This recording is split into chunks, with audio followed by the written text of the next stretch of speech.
But I really had to come to the I really had to come to the realization that I did not know how to raise a son. And I could not provide what my daughters needed from a father. And so I really tried my best to keep y'all, to keep the phone on. He was always welcome to call. I might have blocked him one time. Clocking. After we had a little heated conversation because what you I tell you lies and it's just so toxic. You lie, I lie too. Girl, I don't love you. You know it's lies when I say it's just you. But don't be mad, boo. I once believed too.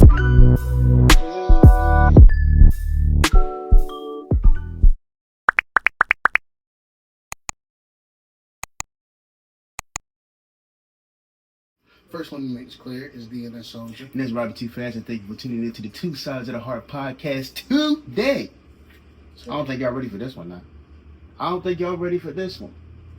We got Eastern Shore's finest, Director of Special Projects for the State of Maryland, Bachelor of Psychology, Master of Human and Social Services, mother of 1 boy and 3 girls, and 2 bonus kids. Third oldest of 4 girls, a part of the NAACP and the CAALES, 2019 Caroline County Board of Education board member nominee. She's been married for 5 years, a licensed minister, an author, community leader, NDH leadership development, strategic planner, thought leader, and a servant of the Lord. Amen now. All right, please welcome Minister Sharon Lewis. Y'all funny. Y'all funny. I sound important on paper. Hey, look. That's a blessing. Hey, look now. 2 sides of the heart. I feel special. I feel honored. I'm a little nervous. My heart. Hey, look, the honor is ours. I can't speak for soldiers. Congratulations, y'all. Hey, look, appreciate it. Proud of y'all. Well, we just gonna hop right into it, all right? Okay, I'm ready. Let's roll. How long have you lived on the Eastern Shore? I have lived on the Eastern Shore, so let's count it up. So when I was maybe 3, we moved from Hurlock to Alexandria, Virginia. We lived in DC for a little bit, and then we moved back down to the shore when I was 9. Mm-hmm. So then I was there until I went to college. Mm-hmm. So lived in Baltimore until 06, and came back down, and been down here ever since. What was that like 20-something years? Probably closer to 30. Yeah. Okay. Yeah. All right. Do you feel like the Eastern Shore is a good place to raise children and to be successful? Yes, because I think success is a state of mind. So what is the measure of success, right? I definitely moved back down here because I needed the support, and I'm sure we'll get into a little bit of my story, but I needed a family support. I wanted my kids to know who they're, just to see where I grew up, to go to the same high school and all that, and just to know their cousins, and, just meet some different kind of people. Yeah, and I think the success part, like I said, it's a mindset. It's not, based on where you're living. Now, it may be a little bit more difficult, but if you leave and go to some exposure of different things and see different people like us, being successful, then you just bring that back to where you are. So, how was it being a single mom? Oh, that could take the whole next hour. So, if you had asked me that question 10 years ago, I would have had a whole different answer. So right now, it's kind of fun. It's nerve-wracking. It is watching them become adults. But when I was going through it, I was in survival mode. I was just doing what I thought was the best thing to do at the moment. Was it always the best thing? Absolutely not. I wanted them to be successful. I wanted them to have certain exposures. I wanted them to love the Lord and be good people, and to have food in their bellies and clean clothes and, all that kind of stuff. It was hard. It was very difficult because I didn't know what I was doing. And then you want to raise 4 different individuals to be whoever they are supposed to be as 4 different individuals. But they're in the same house, they're eating the same meals, they're seeing the same thing, but their experience based on their DNA and their knowledge base is different.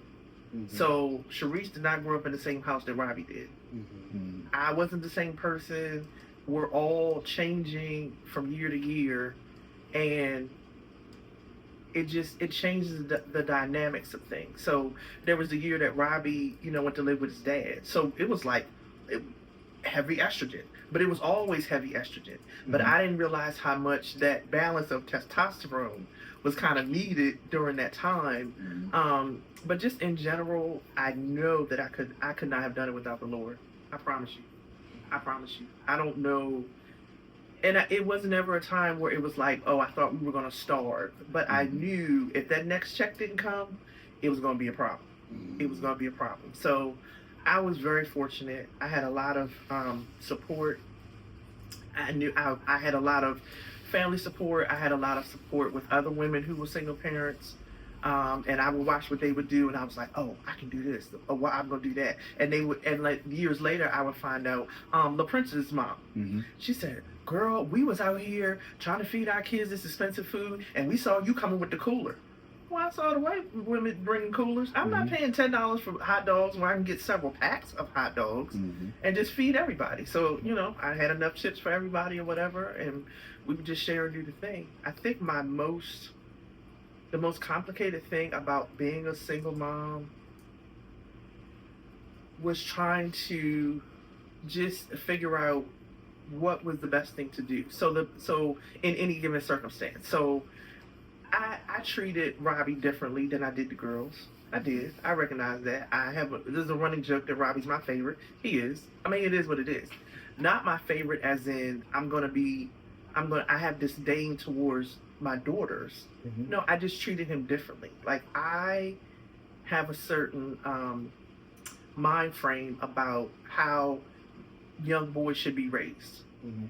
and I have a different set of rules or mindset about how young ladies should be raised. Mhm. Now, I had a recent conversation that Robby was a part of where, one of my daughters said that was very overwhelming for her. That was very tough for her. Mhm. But at the time, I'm not gonna say I didn't care, but like at the time, I'm just telling you, I'm teaching you what my mother taught me. Mhm. And I think as I would hope that, your generation, that you guys really understand your parents can only give you what was given to them. Mhm. Unless they, and sometimes I sit back and I think, oh wow, man, I didn't, that's not what I meant to do. Mhm. But then there's the whole part of intent and impact, Mhm. right? Yeah. My intention was to raise a God-fearing young man. My intention was Mhm. to have the homeboys in my house so that he didn't have to go in somewhere that I didn't know where he was. Yeah. Now, could the girls have? No. And y'all not going nowhere. But if I knew where he was as a young black man on the Eastern Shore, then I felt like I could just cover them. Why was that so important, and why did you make that distinction for me versus them? A lot of reasons. I'm going to just say what's off the top of the dome because I didn't want them to get pregnant. If y'all here, I got my eyes on you, cool. Mhm. Not saying that was right. Not saying that it was fair. Like I always just tell y'all, life ain't fair. Mhm. I'm just making the best decision that is helpful for me right now. Right. And then even as I begin to grow and y'all begin to grow up and drive and do your thing, go to college or whatever, and I just sit back like, wow, was that really the right thing to do? Was that really like the right mindset? Mhm. Probably not. I apologize. I'm sorry. Mhm. What can we do? Right. What can I do? That's what I thought was the best thing to do at the time. Yeah. What about for them, or for me more specifically? You talked about for a black man. Like, why was that? Why did you emphasize that? I have told you this. When I tell you that the death of Trayvon Martin changed the trajectory of how I saw raising you. I mean, in my mind, I knew about these here United States, air quotes please, that being a black young man, older, but when I saw him and then I saw how much he looked like you, I was like, okay, now Lord, now wait a minute. Okay, what do I need to change? What can I do differently? And then we had the whole talk about when you drive. What happens when you drive? What happens when you get pulled over?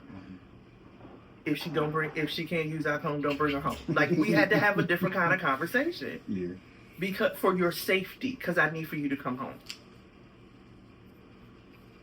Okay. Still, I feel like you kind of touched on the most challenging thing. Is there anything else outside of what you just talked about? What's challenging about being a single mother? I think when you are so I'm a mental health professional. When you are in survival mode, your body goes into this unhealthy kind of, because you're thinking, I'm not thinking just for myself. Mm-hmm. I'm thinking for y'all. I'm trying to, I'm part of the PTA. I'm trying to be in the community, trying to show y'all, how to give back and all this other kind of stuff. And you really don't know how. I never knew how to take care of myself. Mm. Like, I knew how to bathe myself and, twist my hair up and try to put a little lip gloss on. But how to sit still? Do you ever recall me just kind of sitting and meditating or something? No. I had my Sunday nap, but otherwise I was on the go. Because I just, so I didn't take care of myself. And that's very difficult for me even now. Mm-hmm. So, did you feel like you had to play the mother and the father role? Like, for the first years, what? No, that's cool. I'm sorry. No, that's all cool. Okay. I've been calling you that for several years now. Give me right. So I had it in my head, and so, like, when Father's Day would come around and people, my other homegirls, they'd be like, oh, happy Father's Day. We'd be texting each other and kiki. But I really had to come to the realization that I did not know how to raise a son. And I could not provide what my daughters needed from a father. Okay. And so I really tried my best to keep y'all, to keep the phone on. He was always welcome to call. I might have blocked him one time after we had a little heated conversation because so, but I felt like it was important because that's another side of you. Mm-hmm. It's not fair of me to say, oh, I don't want y'all fooling with him because, he made a mistake or whatever. I was making mistakes all the time. Mm-hmm. So read the question again. I want to make sure I answer it. Sorry. Did you feel like you had to play the mother and the father role? No, I think that's silly because you can't do both. Mm-hmm. And I think here is where my prayer to the Lord was like, Lord, whatever I can't do for them, I'm gonna need you to step in because I can't do it all. And I tell y'all that now, even, in y'all's relationships with your dad or whomever, we can't fulfill everything. That's where this relationship comes in. Right. All this relationship, these are not all that's fulfilling. It's him that fulfills us and that gives us joy, peace, and guidance and all the things. So that's the main reason why I kept y'all in church. Because I'm like, one day you're going to realize my mother ain't perfect. My mother, wow, she was really dating a married man. I don't know if that's one of the questions, but yeah, my mom was out here wilding a little bit. And so, yeah. Mm-hmm. I did not know that. Hey, we here for the tea? I'm a sit. Okay, so how did you build confidence in your children's abilities? Oh, wow.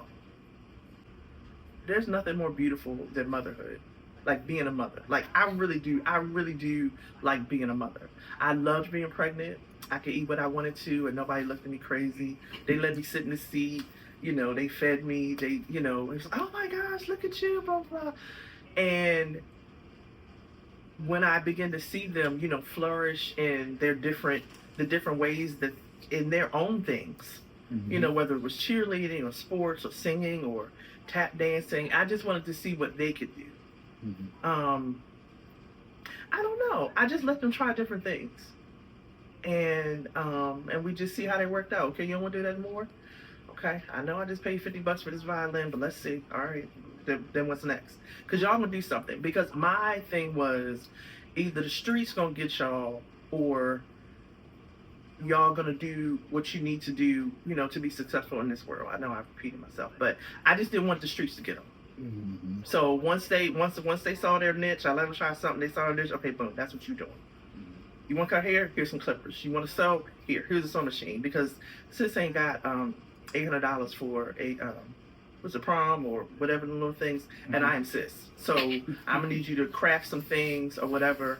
I remember one time. This might not be privy to your question, but I remember one time like they started asking for stuff, and so I took my I took that good old Delmarva Power, whatever bills they were, I laid them all on the table along with my paycheck stuff. I said, look, now, we wasn't even saying the math ain't mathing, but the math was certainly not mathing. Here's the bills, here's my paycheck. Do y'all see what's happening here? So when I can, I will, but if not, y'all can go get your own little job, make your own coin. Here's a shovel, here's a lawnmower. Do what you need to do. Yeah, it's crazy. I tell people all the time, like, that's how I started cutting hair. And I don't even remember that conversation, but I just remember having that in my head, like, look, I'm the oldest, I got 3 sisters. There's no way I can get my hair cut once a month. There's no way that you're going to get these Cam Newton cleats that I wanted, and I was getting them. You know what I mean? So I got to do, if I need a job over the summer, start cutting hair. I appreciate you for letting me cut your hair, and I will chop you up. Crazy times. But just really having that mindset, like if I want some nice shoes for school, and I remember the one year, I think it was like 8th grade, where I was like, yeah, nah, my mom's not getting me no LeBrons. If I want some LeBrons, I got to go get LeBron money. You got McDonald's money? LeBron money. Right. You know what I mean? So, shifting a little bit, but kind of staying on the same topic, did raising kids deter you from wanting to have an intimate relationship? No, I was lonely. And I wanted to be with somebody. Mm-hmm. But I wish I hadn't let my loneliness, what word can I say? I wish I hadn't let my loneliness just let me hook up with anybody. Mm-hmm. Because there's nobody that I dated. Can I say this story? Yeah, there's nobody that I dated that I literally could have been married to right now who would have been beneficial to me. Mm-hmm. I just, my homegirl hooked me up. Oh, here goes so-and-so. Or I see somebody I like or whatever. Mm-hmm. But it was, I'm not going to say it was a waste of time because every experience you can learn from, but I regret some of those relationships because it's like, for what? Mm-hmm. For why? I learned some things. I try to take it, with a grain of salt, but I wish I hadn't.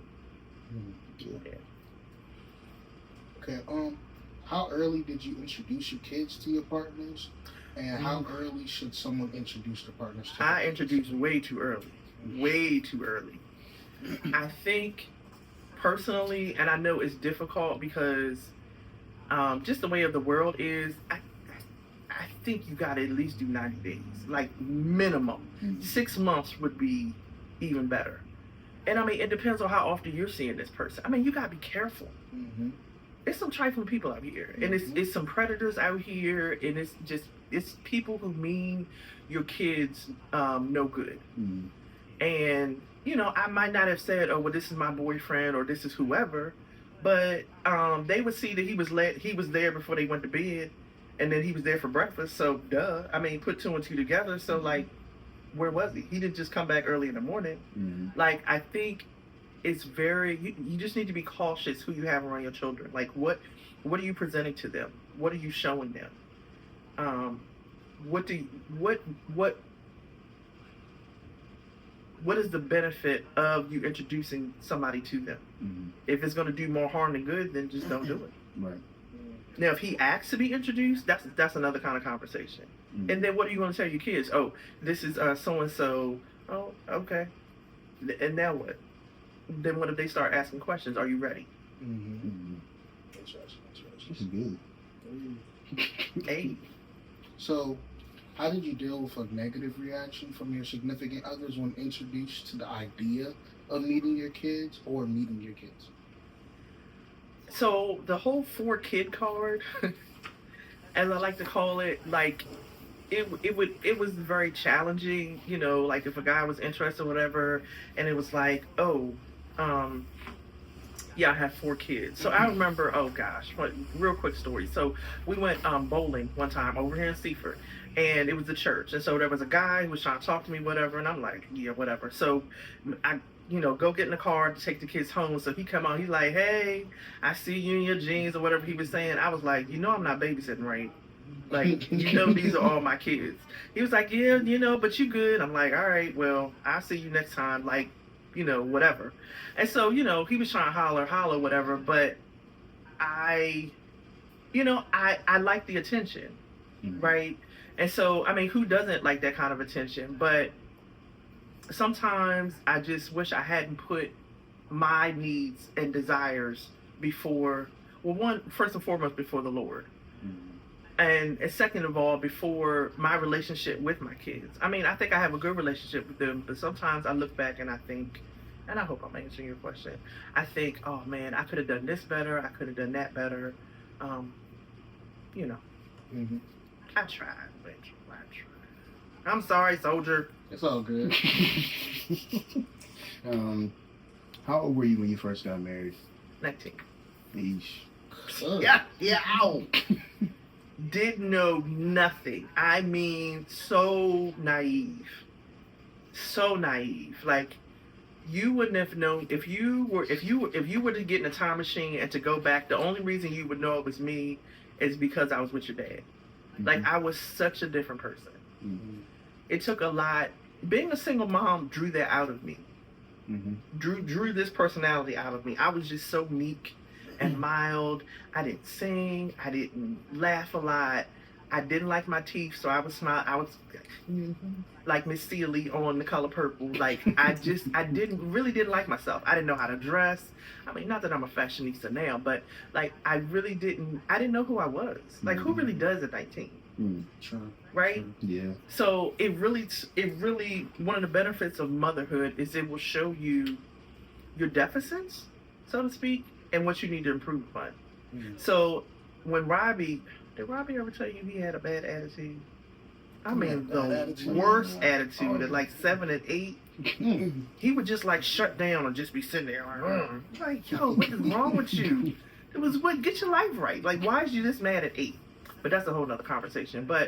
And then I'd be like, okay, where does that come from? Is that from his dad's DNA, or is this something that I need to address in myself? Like, how do I not fix it because he's not broken, but like, how do I monitor this so that it doesn't get, he doesn't grow up to be Mr. Angry Black Man? But then what is it showing me in myself? Like, if I'm looking at a mirror, then what am I reflecting? And how can I work with him and nurture him, whether it be just myself or your mentors, pastor, whomever, to kind of pull that out so he can be able to express himself. Why did you think you were ready to be married? Because I was 19, and 19-year-olds think they know everything. Because I saw that my grandparents were married at like 15, 16. Like, Uncle Bobby told me the other day that Grandma Virgie was 15 and Papa was 21. Wow. I never put that together, bruh. So I was like, oh dang. But 15 then and 15 now is like eons away. Like 15 then, you could already run a house. You weren't required to go to school.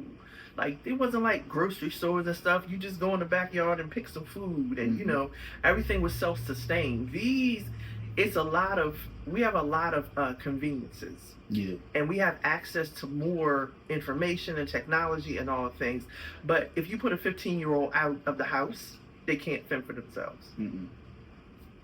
What are your 3 biggest takeaways from your first marriage? Oh, gosh. My 3 biggest takeaways. Quick story. So Sharice was saying the other day, last night or whatever, she said, yeah, my dad had us watching this movie from the 1940s. I said, Arsenic and Old Lace. She said, how'd you know? I said, I've known this dude since I was 19.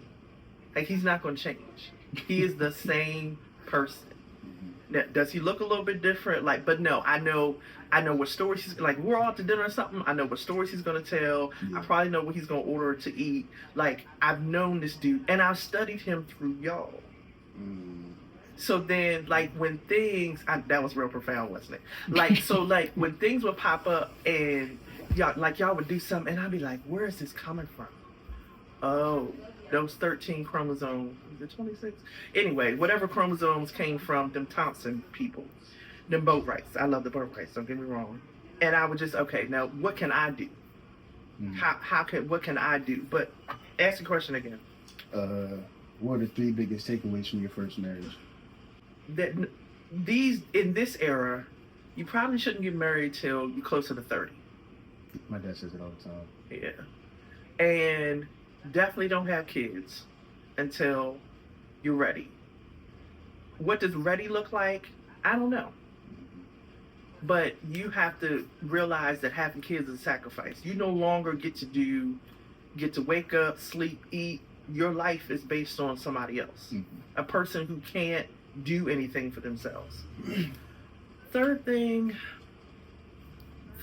takeaway, if we had waited, and he always says if we had moved, I don't know. It might have worked. Mm-hmm. I don't think there was a lot that I didn't know. Mm-hmm. Like I said, I was very naive about things, and there was a lot I didn't know about him. And there was a lot he didn't know about me. There was a lot I didn't know about myself. So if I knew more, I would have been able to bring my whole self and be like, okay, I'm not sure about this. I don't know how to cook. Mm-hmm. The marriage now is just different. And I'm a whole different age, and I got grown kids, so it's just different. Okay, so how did you meet your current husband? So we work in the same field. I always tell the same story. We work in the same field, and so he had a coworker, Mr. Purnell, God rest him, and Mr. Purnell was coming to this work group that I used to do, like once a month or something. And so one had been December because I met Richard in January. So like that December, Mr. Purnell called and was like, "Hey, I'm gonna send this guy Richard Lewis. He's gonna start coming to the." I'm cool. It's a meeting. Come, it's no problem. Anybody can come. So he falls up in that meeting with that beard, that cologne, I was like, hey, how you doing? So, I had my own office. Like, I was just doing the thing. So, I was kind of cute or whatever. This was probably about 30 pounds ago. But, you couldn't tell me nothing. I was doing them heels. I had that daggone, I had that first Cadillac, that gold Cadillac, right? Remember that, Tom? Mm-hmm. Yeah, so I was like, hey, Mr. P, what's up with your boy? What's up with your boy? He was like, he said, hey, listen, chill. He going through some things right now. And so as me and Richard have talked, like, he was like, he had just gotten out of something, so he was out here running, and the ladies was on him. The beers was popping. They was like real popular back then, and I mean they still are in my point of view. But we exchanged numbers or whatever. I stalked him, and did. Found him on Facebook. Went to his job. I was popping up. Girl. It was bad. And, then he started coming to church, and we started having a conversation. I was like, hey, listen, I want to be married. So if that's not where you trying to go, deuces. Like, we can be cool, we can be friends, we like music, we like food, we laugh at the same things, like we can be cool. But yeah, that's how I met him. Okay. So, I mean, you kind of touched on, not a lot, you talked about the beard, the cologne, but like, what characteristics did he display that attracted you? Good question. So in the meeting, right, it's like a round table. It's somebody there doing a presentation, and when it was his time to speak, like he just spoke with such confidence, and everybody just looked like when he said whatever it was that he said, I don't remember, but everybody just looked, and we were like enthralled, like, whoa. Black man, speak. Like he didn't even go into a whole spiel. It was just his command of the room. It's his personality. It's he's just a real genuine kind of guy. He knows a lot. I'm still naive about a lot of things, but I never lived that life. Mhm. So that thug life that he knows about, that street life, I don't know nothing about it. It's not my forte. It's not my thing. I'm a good, clean church girl. So that kind of life. So, and I know he hasn't told me a teensy bit of the stories that he has, but it's always interesting. It's always interesting, the story that he has. But characteristics, though, he's consistent. Mm-hmm. During baseball season, he's gonna watch the Orioles. He's gonna watch the Maryland Terrapins. Mm-hmm. He's gonna watch, all of his teams. That is what he does. He is consistent. Mm-hmm. He's gonna research something or another. Okay, we've been talking about, and y'all gonna laugh at this, but this is what 40 and 50-year-old people do. So he's been researching mailboxes. May seem boring, but it's a big deal. Okay, we gonna find this mailbox. So he sent it to me. I'm like, okay, that's cool. See if you can find it at this store, whatever. See if it's cheaper, whatever. But like, he's smarter than me. That's the main thing. He's very much so smarter than me. I know that he loves the Lord. He may not have the same kind of relationship that I do with the Lord, but that's cool. I got what I got. He got what he got. Yeah. And if nobody can tell me, oh, well, Richard was here, or Richard said so and so, or Richard was DM somebody, no, because he's consistent. Mm-hmm. It's nothing that he does that I'll be like, why did he do that? Sometimes, but then after a while, I'll see, okay, that was a surprise, or that was a secret that he couldn't tell me right then. But yeah, just a good quality man. Mm. Shout out to Mr. Richard. We're gonna have him on the podcast. Big fella. For sure. Big fella. Was it hard deciding to get married again in your 40s? No. I knew that I needed to be married, so I just went out here fornicating. Amen, saints. I knew that I wanted to be, I believe in the institute of marriage, not just in how Americans do, but I believe that marriage is sanctioned by God, and I believe that marriage is an institution, but it's a way to grow. It's a way that we as Black people, African, Caribbean, wherever you're from, it's a way that we can establish wealth. It's a way that we grow. I grow through him and vice versa.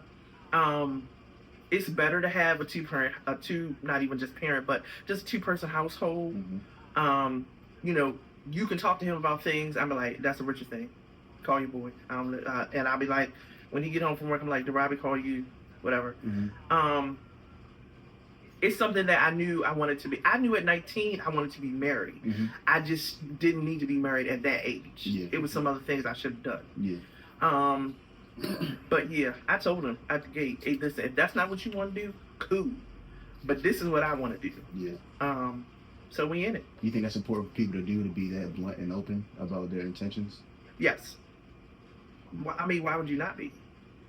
Like, if you really trying to bring your true and authentic self, and you just trying to get some buns, then say that. Say that. So then I can make a decision. I think the problem comes when a male, or either way you look at it, when a person comes and they present themselves, and the other person's like, oh well, I can change them. No,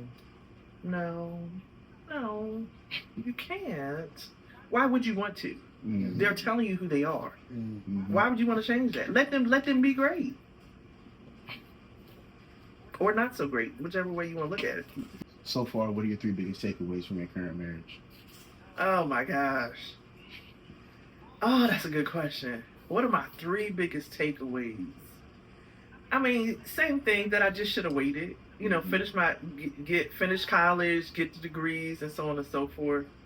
But from my current marriage, 3 biggest. I might have to come back to that. I don't know. I mean, it's been 5 years, and I don't. I'm not saying I compare the your dad with Mr. Richard, but just like what a marriage should look like. It doesn't have to be complicated. Is it hard? Yes. It is very much so difficult. But when I think about marriage, I have to go to the Word of God.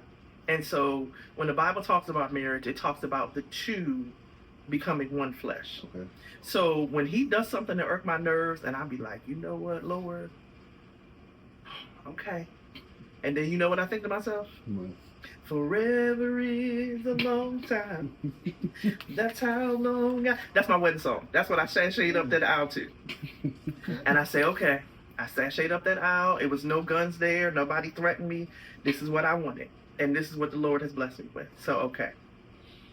I don't know if that was number 2, but I really have to remind myself, why am I here? Why are we here? What are we doing? Mm-hmm. We're building a legacy. We're building, we're encouraging each other. We're loving each other. And we're just trying to do, by God's grace, who it is we need to be in life. I can't think of a third one, but I might have to come back to that. I might have to come back to it. I'm still learning. Yeah. Still learning. So, have you ever been cheated on?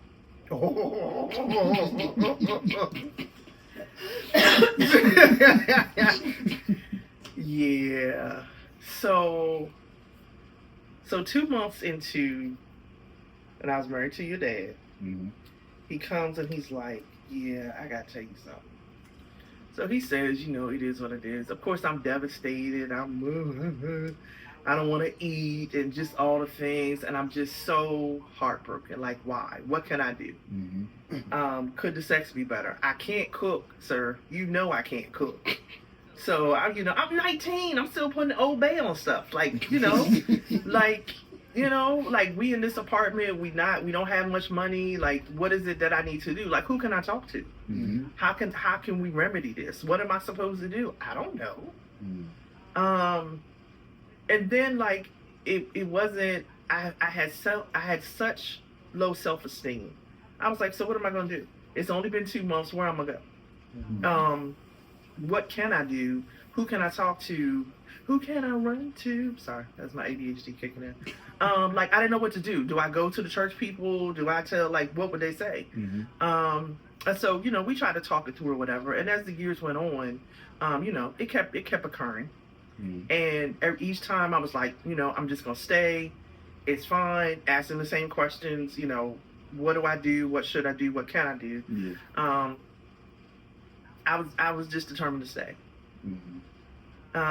And I think, I don't know if it's on one of them cards, but it really took him going to prison for me to be like, I'm done. And even when he came back, I really in my mind, I was like, we can do this. With God, all things are possible. Well, it's a heart posture. Mm-hmm. If your heart doesn't want to change, God can't make you stay married to your wife and be faithful. Like, you have to want to do that. Yeah. And he had some other he had a lot of issues, a lot of things that he needed to work out. And I had 4 kids that I had to, take care of and monitor and, try to be a mother to.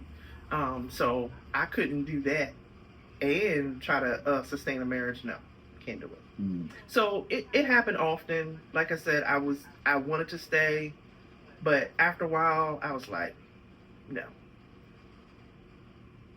Yeah. I almost went off somewhere. I was like, ooh, bring it back. Okay. Excuse me. How did that affect your next relationship? Ooh. My dad, shout out to Albertine, he always told us when we were growing up, me and Sheree, he always told us that we would be cheated on. Man. Yeah. He said it's in a man's nature. You're never gonna find a man who's faithful. Do you believe that? No. Okay. No, I don't believe that. I did, because I didn't think, I'm like, why would he just make that up? Yeah. But even when it happened to me, I was shocked. Like, me? Not that I'm Hallie, but dang, me? What I do wrong? I just asked the question again. How did that affect your next relationship? Yeah. So I felt like I became the dude in my relationships.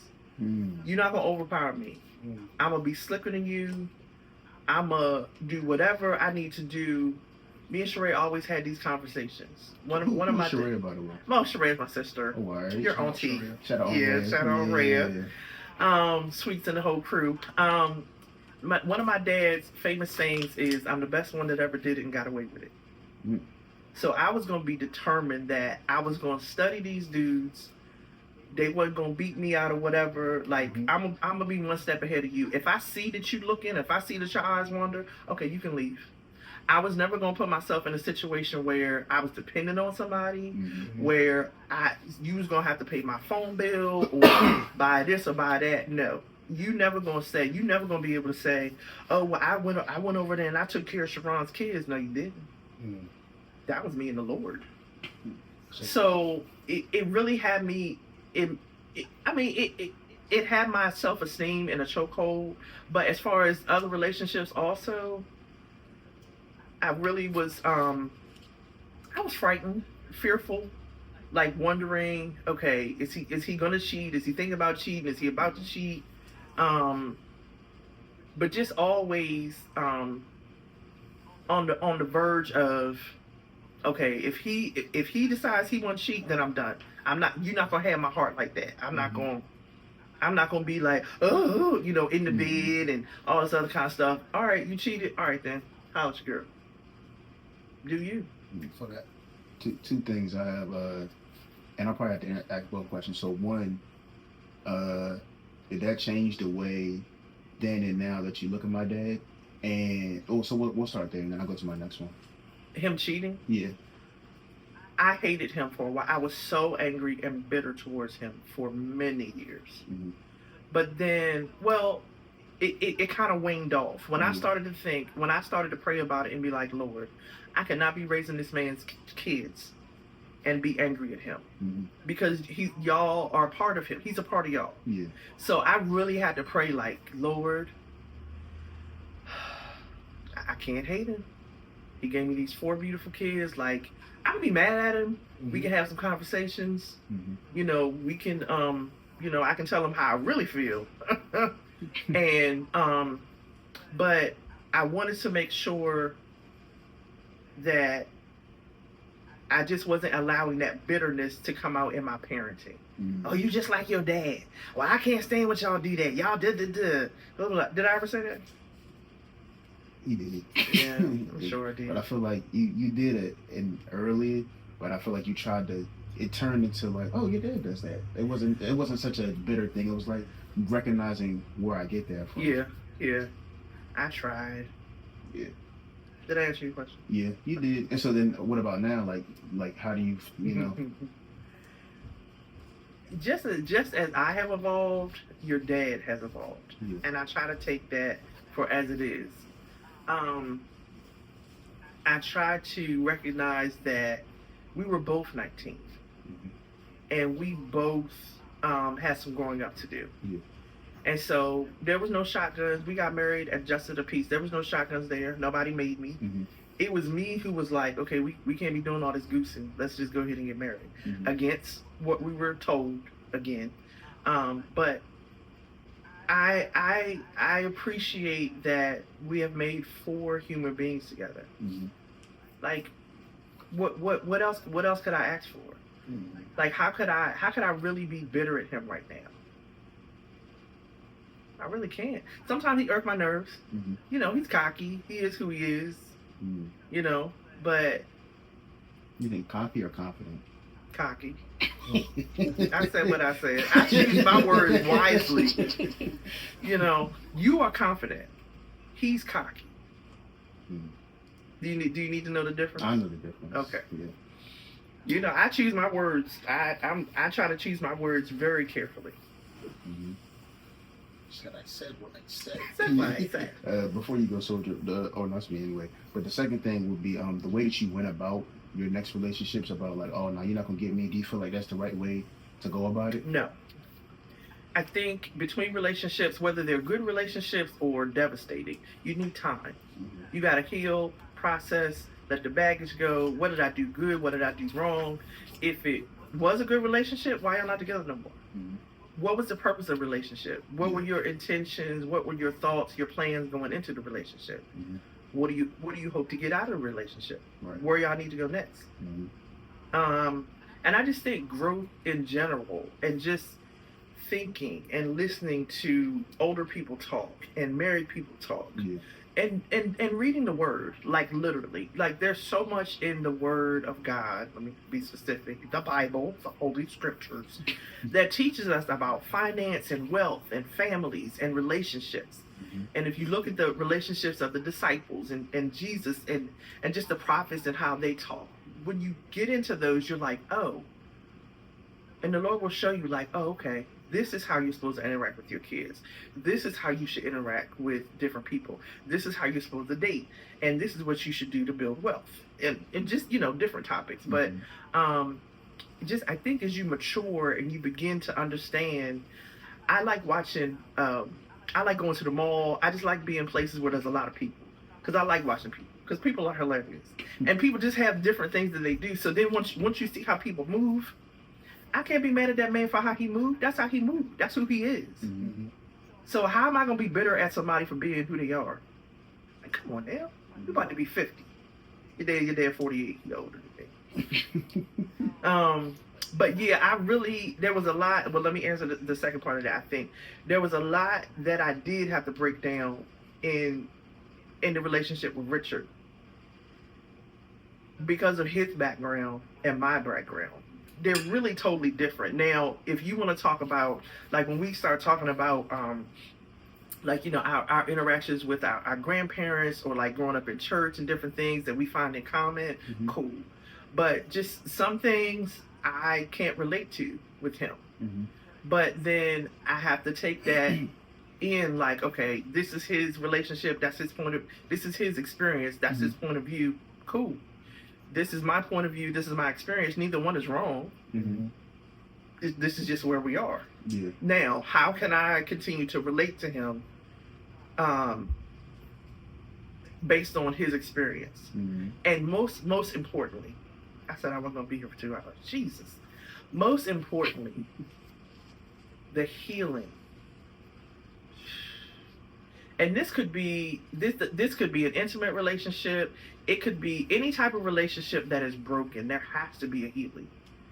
Remember when our church got shut down that one Sunday?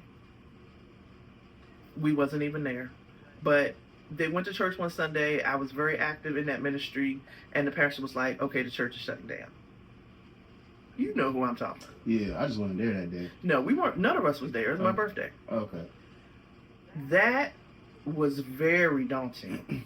I was hurt behind that. It took me a few years to get over that. Because I had put so much into that. That was a relationship. Yeah. I took my kids here. I presented y'all. We were there like 2-3 days a week. Like we did the soup kitchen and we did, different things, and the girls was praise dancing. Like I put a lot into that relationship and it shut down. For whatever reason, I'm over it now. We good. I said what I had to say. I got it off my chest. We good. But I think relationships in general, you have to take it for what it is, and there has to be a healing between one and the next one. Yeah. Do you think cheating is a mistake or a choice? It's a choice. It's a choice. You don't just jump up and be naked. Or even if it's not intimacy, even if it's like a mind thing. I had a good girlfriend who has shared with me that she cheated on her now husband. I mean, they've been married like 20 years, but it wasn't a physical. It was like a mental. Like she began to share things that she wasn't sharing with her fiance, with her ex-boyfriend or whatever. Like she regarded that as cheating because you're giving to someone else what only belongs to your fiance or husband or something. I'm gonna repeat that. I don't think cheating is just physical, so it's a choice. So you have to put up boundaries. Like I don't have no dudes in my DM. I don't DM no other dudes. The only dudes that I have in my phone, I think I could say this, either Richard knows or he has their number also. So it ain't whatever. Not saying I'm all that, but you don't want to leave no room. Nobody can say, period, boo. Nobody can say, oh, Sharon, blah, blah, blah. And if somebody does, happen to reach out or whatever, like, I got a good friend. I used to date her cousin or whatever. And she called me one day. She was like, hey, I hope this is okay to say, so-and-so, I'm not going to say the name, but, so-and-so's mom isn't doing well. Would you mind praying? Sure. No problem. What if he wants to call you? Absolutely not. I will pray and send the angels in that direction. There's no reason why I need to talk to him. None whatsoever. I need to talk to the Lord, and then he can handle that. It's definitely a choice. You can't put yourself in those kind of predicaments. You want to elaborate? I mean, to be honest, I feel like it can be both. Or I feel like, okay, if we're really being like for real, I believe, obviously it's a choice. But I feel like, it's the mistakes that you made that led you to that choice. Oh, sure. That's what I'd be trying to. Sure. When I say it's both. Yeah. Now that I do agree with. So it might be, but it's not even. It may not even be something conscious that you may not intend to cheat. Yeah. So yes, absolutely. There's some mistakes along the way. So you see, a form. I'm gonna talk about me, not you. So I see a homeboy or somebody I used to whatever, and I'm like, oh hey, hey, how you been? How's Robbie? How's Too Fast? How the kids? Everybody's good. All right then. We not kicking. We not chopping it up. Unless we have something that's business related or something specific. There's nothing else that you need to know about me right now. If there's anything else you need to know, you can call the big fella. And y'all can have a conversation. All right now. Call the big fella at. yeah. Here's his number. What does forgiveness mean? Oh. God, I said I'm not going to be here for 2 hours. Forgiveness is such, it is a learned experience. It's not just something that happens. Like, you really have to work on being able to say, I forgive that person for what they did, or even yourself. I think it's so crucial. People do not forgive themselves. They blame themselves. They blame themselves for the mistake they made, and then they don't forgive themselves, and then they just go about life basically hating themselves and blaming themselves for the mistakes that they made. They don't take that time to even repair. Come on, Holy Ghost. They don't take that time to repair the relationship with themselves. And then they just go out here damaging other people. I think forgiveness is so crucial and critical. I had to forgive myself for being a not so good mom at times. Right? So then what is it that I can do to repair that? What kind of conversation can I have with my kids to say, you know what, this was a mistake. I shouldn't have done this. Will you forgive me? I need to forgive myself. And it's a journey. I'm not saying it's just gonna pop up and you're just gonna be the most loving and forgiving person, but it's a journey. It's something that you have to learn how to do. But if you don't do it, it will eat you up. And you cannot wait for the other person to be like, hey, will you forgive me? You have to forgive them. I know. It's no shaking hands. You really have to forgive people that don't ask you for forgiveness. It's hard. It's very hard. It's extremely hard. Yeah. Because some people don't even realize, some people don't even want to admit that they hurt you. Some people are so hurt themselves, they don't even know that they hurt you and that they need to ask you for forgiveness. I'm not trying to be deep. I'm just saying. Preaching a lot. It's very difficult. Do you really think I want to forgive your dad? Absolutely not. But I had to in order to raise his children. I had to. If I did not, I would have just spewed so much bitter and anger and all the things, and just I don't know if you would even have a relationship with him. That's the power that forgiveness has. Wow. Yeah. I'm just saying, it's a process, but don't let the process linger. You got it, bro. So, how did you move on from betrayal? Whether that be from like infidelity, friendships, family members, etc. Man. Only the Lord. I can't. It's nobody else. It's nothing else. It is nothing that I did. I really had to seek God and say, God, you have to help me. Because betrayal will put you in a place where betrayal will put you in a very dark place. And it will have you thinking, how dare you? I am who I am. What makes you think that you can belittle me, push away my trust and challenge my integrity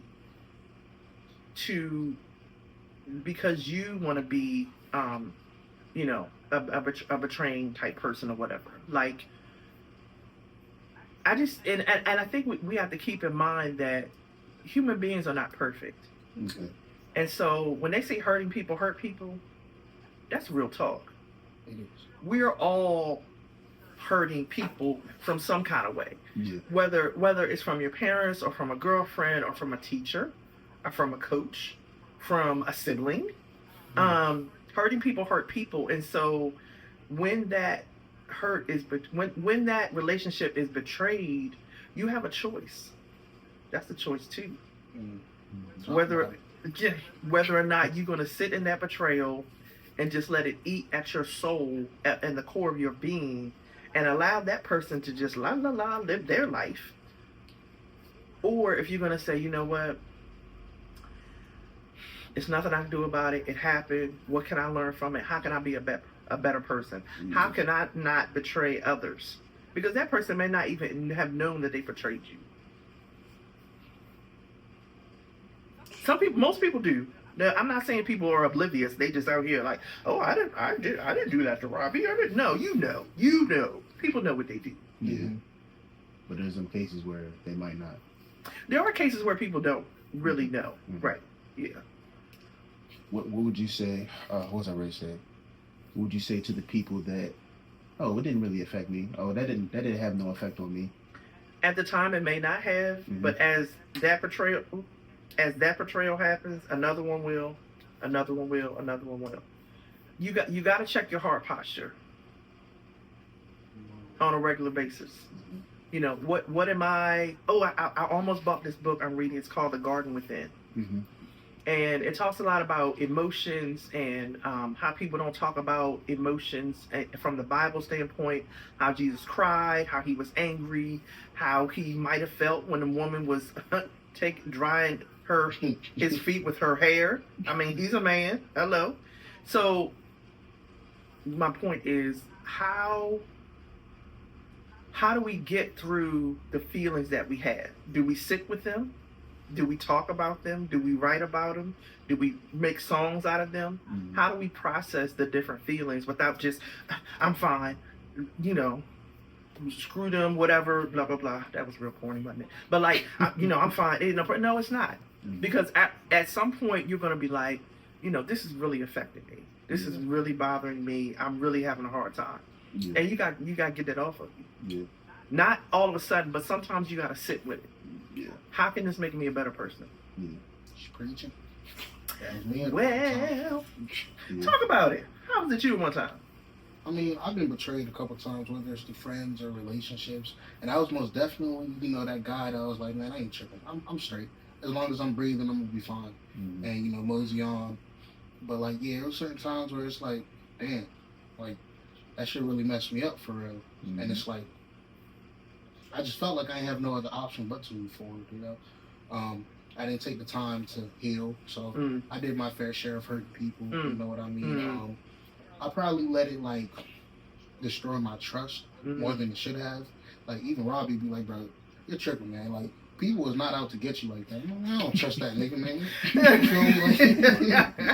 feel me? But like, yeah, I've come to acknowledge that so I can do a better job at it. Yeah. Like realizing, you know what, maybe I'm just tripping off of my past or whatever. But yeah, that betrayal, I done walked around with knives in my back and act like I'm fine. Yeah. But the whole time you're bleeding. Yep. Working and bleeding. Taking care of your family and bleeding. Being in a relationship, just bleeding all over everybody. Yep. Yeah. I definitely can say there's one. For the most part, I think that like I do a good job of like acknowledging when I'm hurt. But there is one situation where like the whole thing where it's like the dude where I was confiding in him about my ex and he was ready to go smash her. Crazy. And so now like that's the one situation where I'm like now I don't like it was, for instance, like I said it in the other interviews, you're the only person that like I wouldn't mess with nobody you've ever messed with or nothing like that. Everybody else everybody else can get on my face. I don't care. Like respectfully, and I love everybody else, but like I just don't put that past nobody. And like I don't care. Like I would, but then at the same time, I try to live by this. Like, well, no, I can't move how other people move. I gotta move how Robbie moves, and can't let that change me. That's the one thing where I be like, no, I don't care. Like, not, but I know I got to get past that. I really do. And like, I feel like, no, I'm not past it. I'm still moving the same way. But everything else though, like, nah, like, you know, I do have moments where I slip, but for the most part, somebody cussing me out, hey, that's cool. You have a blessed day, sir. All right. Or, you know, and it's hard. It's hard. But this is what I think about. Whoever's cussing you out, if it's somebody you don't know, first of all, they don't know you. Second of all, are they signing any of your checks? Do they have the ability to put you out of your home? Can they take away your vehicle?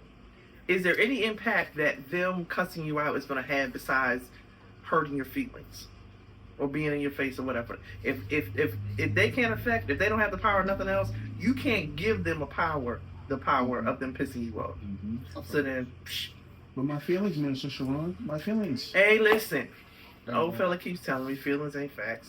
Oh yeah. Okay. I hate it though, because you're gonna regard my feelings, yo, as a female. Mm-hmm. We are feeling people. We're emotional people. Yeah. And so when Richard used to start at front, what you mean my feelings ain't facts? Whoa. And we had to process that, sir, because I need for you to understand my feelings are all facts to me.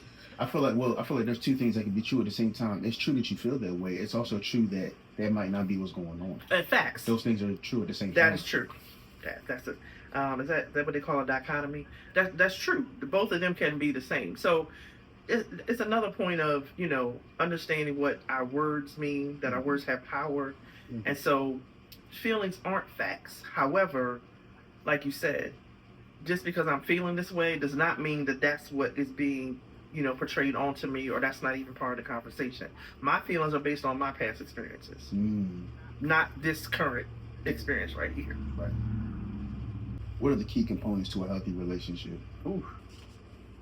Are we talking about what kind of relationship? Are we talking about intimate? Okay, key components to an intimate relationship. Respect. Okay. Honesty. Accountability. Ooh, Lord Jesus. I had to throw that. I was going to talk about accountability in this podcast. It's respect and honesty. Like I can't do a liar. Could you forgive a liar though? Oh. I mean, I have to. The Lord says, but yeah, I can forgive a liar because I know sometimes I've lied to myself. Stop. So can I forgive myself? Accountability. You got like that accountability. I have to be accountable for the things that I have brought into this relationship. I bought a lot of stuff. I bought 4 kids and a bankruptcy and you know, other stuff. I gotta, even though I was doing what I needed to do at the time, yeah, I brought all that. So I gotta be accountable for that. Respect. I can't do the non-respect thing. And I think respect is, what's the word? It's subjective, but I also think it's a different thing that I'm finding. Respect is different for me than it is for y'all's generation. Like, and I'm not saying one is better than the other, but like our respect is like, yes ma'am, no ma'am. Mm-hmm. You come in somebody's house and you sit down. Mm-hmm. You don't ask a woman her age. Right. You don't, but y'all's generation looks a little bit different. I don't know if y'all want to share how it does, but just like I've just noticed when I'm having conversations with y'all, like the kind of things that y'all are looking for and the kind of things that I regard and respect are like 2 different things. Can you elaborate on some of the different things? Like what you mean, like what I feel like respect is? Yeah. Sure. Or even for our generation. Like in an intimate relationship? Sure. Or just in general. Damn. I mean, I ain't mean to put you on the spot like that, but I feel like I agree with a lot of things you said. I don't really know what would be different from my generation. I feel like as far as what is respect and what's not, I know a lot of people feel like stepping on your shoe. Like that's super disrespectful. You know what I mean? You're not gonna step on these 5s. I mean, it depends whether it was intentional or not. Yeah. Because if it's intentional, some people don't care though. If we talk about our generation, sure. Some people don't care. It's disrespectful because you saw the Jordans and you did it anyway. And even if you didn't do it, it's the fact that I got them on my feet. That's not me. I don't care. I'm just saying, ain't gonna lie, bro. You know, funny. but I don't really know if there's anything else, like, because I don't know. I think even going back to the whole cheating thing, I think because I respect myself, because I respect my relationship with the Lord first and foremost, because I respect myself, because I respect Him, I'm not gonna cheat. I feel that, bro. I feel the same. Yeah. Yeah. And I think there's just a different relationship dynamic in y'all's generation than for sure. with me and the big fella. So I respect him as the head of our household. I respect him as the final say so. I respect him as this is not this is what he says. This is what's going down. If he don't say it, this is not what's going to go down. Go ask Mr. Richard. Because I was making all the decisions. It's not fun. I don't like it. Okay. I ain't like it. It was not fun. So we married now. Go ask my husband. Let me check with my husband. Going back to the respect, I don't know. I might be just old school, you know what I mean? You know, Yeah. like for real, I might mixed in with a little bit of, you know, whatever. But like, Yeah. I've always seen myself like a little different from our generation as Facts. That's facts. You've always been respectful. Now, do I agree? Do I think sometimes you might be trifling? Absolutely. But I mean, as far as towards me, you've always been respectful. So you know, y'all were raised right. Shout out to Miss Amelia. well. Yeah, shout out to Mama Dukes. Yeah. Do you believe in the saying "happy wife, happy life"? No. Happy Good. spouse, happy house. Ooh. Bars. I took that from somebody. Okay. I didn't make that up. No, I don't know where I got it from. If he's not happy, why would I just want to be happy? Mm-hmm. I feel like that's how it is now, though. You know, a lot of people are kind of more selfish in the relationship. Oh my gosh. Me and Robbie talk all the time about, what female, I don't know if this is you, but I'm just saying, like, what y'all's generation of females expect a relationship? Mm-hmm. What are we talking about here? Mhm. I was gonna go get a pedicure today, but I said, you know what? Let me clean up my living room. Let me wipe down these counters. Mm-hmm. I juice some beets. I juice some, that's my self-care. I'm a juicer. Yeah. So that this man can come down here in his living room of this brand spanking new house that he just bought, Mhm. and sit on his couch that's been Febreze down Mm-hmm. and vacuum the floor. Like, why am I out here trying to portray something, and then I'm gonna be upset because I really didn't have enough money to go get a pedicure? We gotta pay HOA fees. Like, what is beneficial of me just being happy? Because that is fleeting. I know Mary J wrote the song, all I really want is just to be happy. I love the song. I love the song, but I need to if I'm a good spouse, I want him to be happy too. I want his thing is peace. He don't need happiness. Mm-hmm. He needs peace. And he says that over and over again. If I give him peace, he's happy. I'm good. I'm happy. We good. Happy house. How do you feel about going 50-50 financially? No. It's different for different people. Okay. I think that's a conversation that is had, and then it's had again and again and again, Mm-hmm. because financial situations change. So at some point he's going to retire before I too. So that's a conversation. Yeah. So then how much are you going to contribute? I don't think there's a breadwinner. We bring everything to the table and we say, okay, this is what we're going to do. You put this much. We have a joint account. We both had separate accounts. Now we have a joint account. And this is what we're going to bring. This is what we're going to put in the joint account. This is how we're going to pay our bills. Yeah. 50-50. What if one day I only want to give 40? Where does the other 10% come from? It's 100. Mhm. So that's some days if I feel like giving 80, hopefully he's still close to that, you know. Mhm. So 50-50 after a while, I think that's just kind of it's cute, it sounds nice, but I think it's not feasible. It doesn't sustain. Mm-hmm. Because what if we're both not what if we both not bringing 50 for years and years, and then the next thing you look up, we've grown apart. Mhm. But if we're bringing all of ourselves, every chance we get, and when we're not able to bring our whole selves, there's a conversation. hey, listen, I'm feeling some type of way. This is what's going on, my job, the kids, blah, blah, blah. Then we have a conversation. So then that percentage or whatever is restored. Okay. Makes sense? Yeah, it makes a lot of sense. I know. What makes a woman a woman? The question, John. I think a woman is determined not just by chromosomes or DNA and things, but it's a mindset. It is a level of femininity. It is a graciousness. There is a softness. There's a hardness if it need be. I think she knows her role. She knows when it's time to lip, lip, lip, but then when it's time to, okay, yeah, this is what we need to do. This is what I can do. I think a woman is secure, confident. Yeah. Okay. What's the difference between a girlfriend's role and a wife's role? And should a girlfriend show wife qualities? I don't know. I don't know what a girlfriend's role is. I think if we're talking about, and I believe in the Bible, in the Word of God, if we're talking about what the Bible says, there's no girlfriends in the Bible. You are either single, or you're with someone and y'all are getting married. Mm-hmm. So, and that's what I believe in.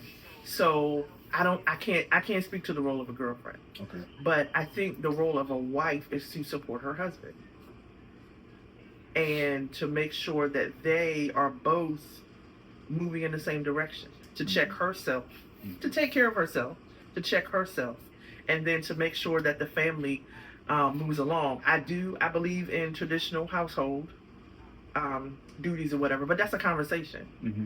And I think that, so I will say this though, but I think if someone chooses to be a girlfriend, then that's a conversation that they're having with the other person. Yeah.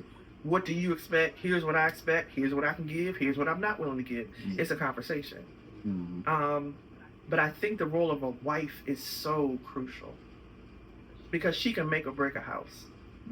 She can make or break children, the household, the bank, and so there's a certain standard. And I think one of the things that I have is other wives around me that check me, Mm-hmm. who I can call and say, he said this and blah, blah, blah. Oh, it was bad. During the pandemic, when we couldn't go nowhere, and, we was trying to be married, and we was, just hanging in here and just seeing what was going on with the world, but it was rough Mm-hmm. because I hadn't been married for a while, and, he was just bringing himself, and we couldn't go outside the house or whatever, but I had people around me to say, no, Sharon, y'all right where y'all need to be. Pastor Tim used to burn me up with that. Y'all right where you need to be. What is you talking about? I'm about to take this TV and bust him upside his head if he say something else crazy. But no, I think it's important. I will say this. I think it's important to have people around you who are in that role and who do it well. Whether it's a barber, a podcaster, whatever it is that you're doing, have people around you who do that and do it well. How do you believe women should conduct themselves in a relationship? And does your current perspective differ from the one you had as a younger woman? Oh, absolutely. Definitely differs. I think it depends on, again, it's got to be a conversation because, what if I'm married to someone who has a disability? My role would be different from, or any kind of illness, or if they need to take medication, whatever. My role would be different from someone who doesn't have a disability or something. I think the contribution, I think that was the word you used. Not conduct. Oh, how should women conduct? I'm sorry. I think a woman should conduct herself however naturally her personality is. Okay. Like, I know there are some women who are just harsh and they cuss a lot or they drink or whatever. That's a part of who they are. I'm not saying it's appropriate, but I'm not gonna judge them on that's just who they are. That's their personality. Mm-hmm. But personally, I think it depends on where I am. If I'm in the boardroom, if I am on a meeting, if I'm whatever I'm doing, I just need to be mindful of, okay, this is the Sharon that shows up. Because there's different facets of me. But I do think that as a black woman, that we really have to conduct ourselves like we know that we are really the ones who are calling the shots, because we are. It's not a lot that gets done without black women. Mm-hmm. I love the black man now. But it's not, if a black man does not have, oh, I'm about to get in trouble. If a black man does not have a solid black woman, it could be your auntie, it could be your mother, it could be your sisters, Mm-hmm. it could be your girlfriend, wife, whatever. It's difficult for them to progress. It's difficult for them to move forward. And still said what I said. Who should you allow to know intimate details about your relationship? For instance, like if you guys are arguing or having issues, should you allow anybody to know? Being married? Yeah. Fine. When we have a disagreement or whatever, I try to stop and think, okay, like, are we hungry? Are we sleepy? Has it just been a long day? Like, why are we disagreeing? Is it that serious? Mm-hmm. If it's something that I feel like I can't move past, I'm like, okay, Lord, is it me? Is it him? Lord, what is it that I can't do? And if it's ruminating and it keeps me up for a night or two, Sister Coretta, Kim, then I'm calling somebody. Like, okay, I need to let this go, because the heart posture. You can't let stuff ruminate and sit within your body. Like, I really believe that hatred and unforgiveness and unresolved betrayal, I really believe that makes your body ill. I think it ages people. I don't know. Yeah, it might not be true, but I really wholeheartedly believe that. Yeah. I think it ages people. I think you do yourself you do your body a disservice when you don't resolve that. Get it out. I think about it for a while, but if I'm thinking about it that third day and I'm looking at him kind of cockeyed, I'm like, all right, let me get an accountability partner on the line. Let me see, what I can do. What is it that I need? And usually it is something so simple. It really usually is something so simple that I have blown out of proportion. And he gets over stuff so easily, it pisses me off sometimes. I'm like, for real? You good that quick? I'm still mad. I still want us to be mad. We need to be mad for a day or so. Okay. I don't know though, like hearing that, like sometimes it's like that in my relationship too. Like I'm a lot easier to, be okay with things and stuff like that. Maybe it's a male thing. I think so. I think it's just how we process it, We might come at it more logically than emotionally. Surely, because I believe that women are more emotional. And it's not bad. Mm-hmm. It's not bad or good, it's not right or wrong. Men are definitely more logical when it comes to thinking through things and the way y'all process. Definitely. Mm-hmm. Yeah, I think I just want to be over it, because I think a comedian said it like, look, there's going to be another issue tomorrow. Facts. I'm not trying to still be dealing with it tomorrow, because you're going to come with something else. It's facts. Like, and then also, when I was in a relationship, I don't like you being upset. And I don't like being upset at you. Yeah. Like, I'm not trying, like, what the world? What you mean we upset each other? This is stupid. Yeah, I can see that with Richard. But I'm a processor, though, because I don't want to be in this situation again. So, let's talk. We got to talk about this. Yeah, that part. Sure.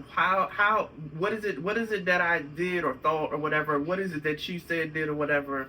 One of the things that, early in our relationship, like, I was a single mom in these streets. I didn't have to ask nobody to do nothing. I did what I wanted to do. I moved how I wanted to move. I didn't have to call nobody, say I'm going nowhere. Like, Sharon was my baby daddy.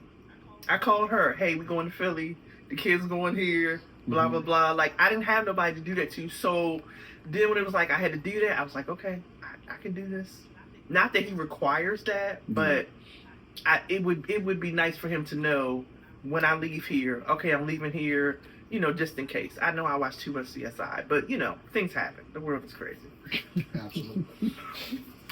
So, what would you say to people that believe marriage is only a piece of paper? Oh. Got to read the Bible. What about the people that aren't Christians? What would you say to them? You don't have to be a Christian to read the Bible. Oh, word.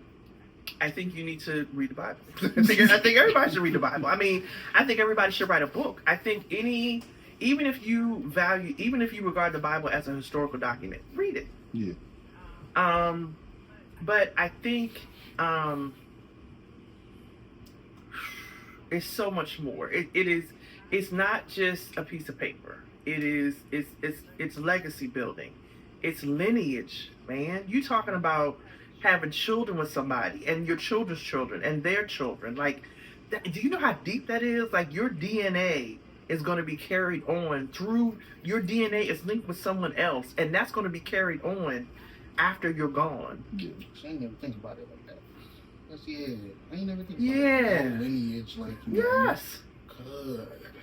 Like, you're living your life, but you're not just living your life for you. The decisions you make, the decisions you make will impact your grandchildren.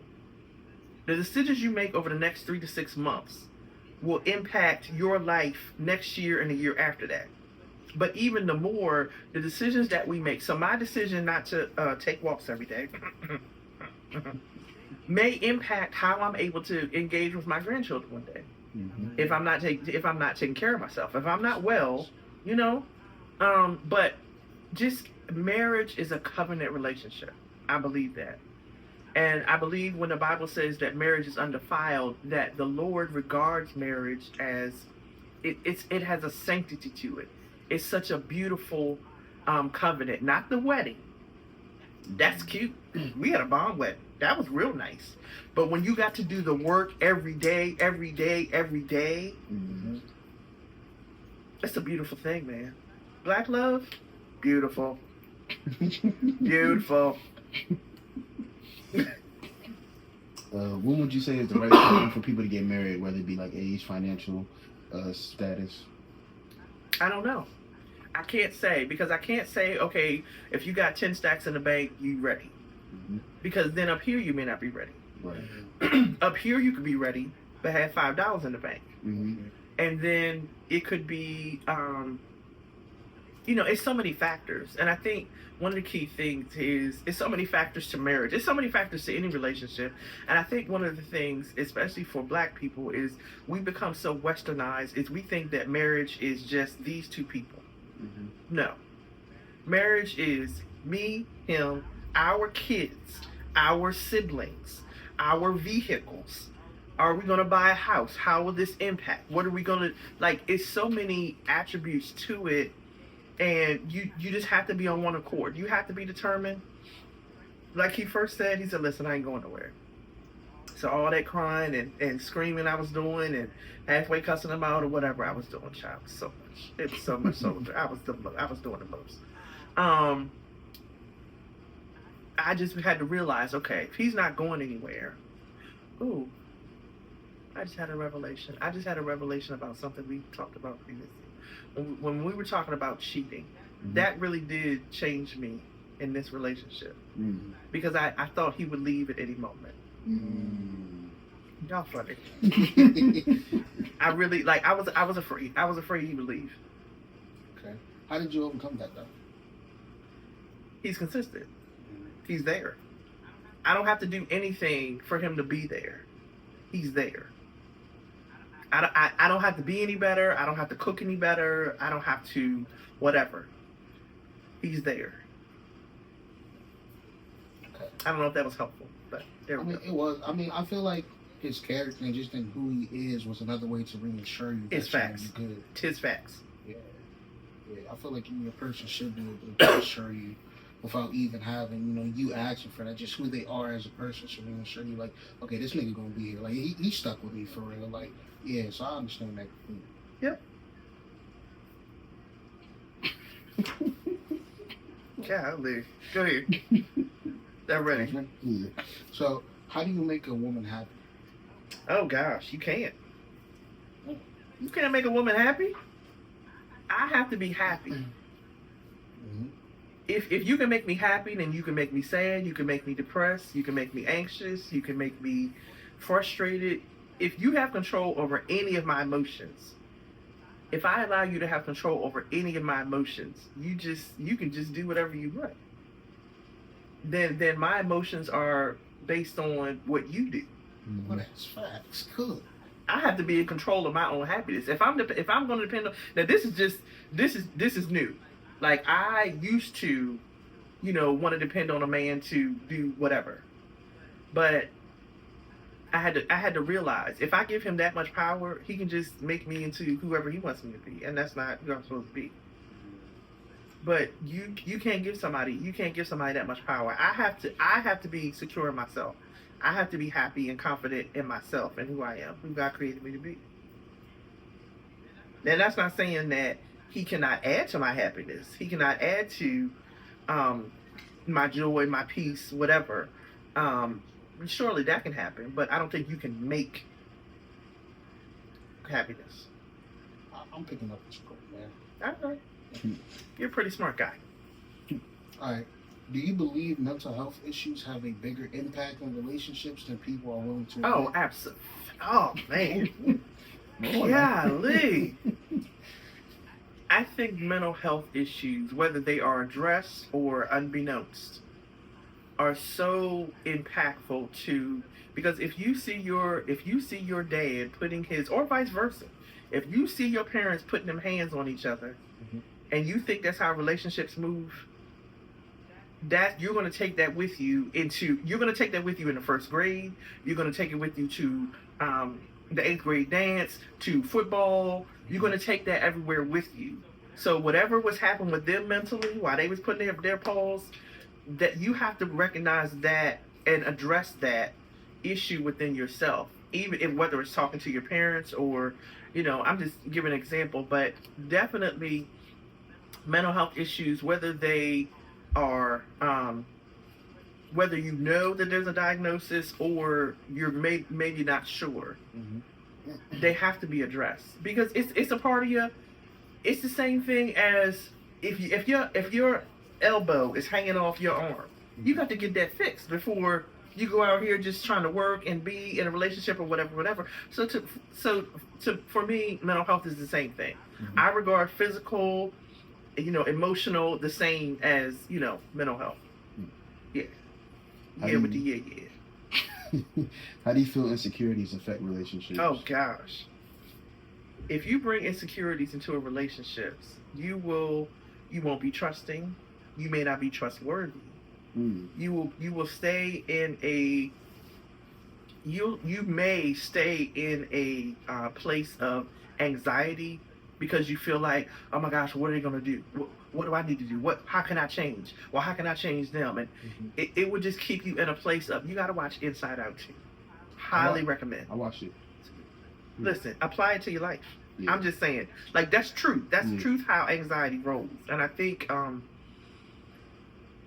just trying to control different things is just, it's not helpful for you. Can you elaborate on that anxiety a little bit for people that haven't seen Inside Out? Oh yeah. So in the movie, the girl becomes a teenager, and then anxiety becomes a part of her emotional states, where she had joy and happiness and sadness and just the basic ones, and here comes anxiety just being so the most, and